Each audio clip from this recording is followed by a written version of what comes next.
Merasa cemas selama meditasi. Perasaan cemas selama meditasi mungkin disebabkan oleh ekspektasi tinggi yang ditetapkan oleh seseorang dalam bermeditasi.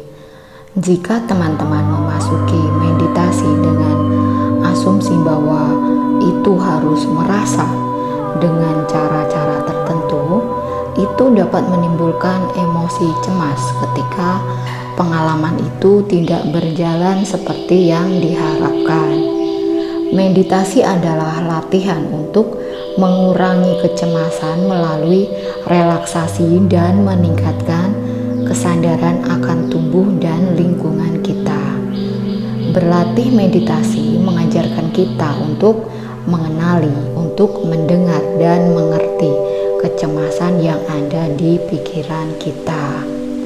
Setiap bermeditasi, kita akan semakin familiar dengan kecemasan dan pada akhirnya pikiran dapat kita kendalikan.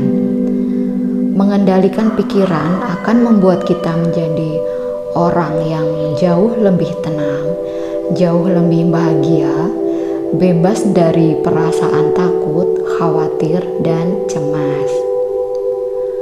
Jadi, cobalah belajar meditasi tanpa mengharapkan atau berekspektasi yang terlalu tinggi ya teman-teman.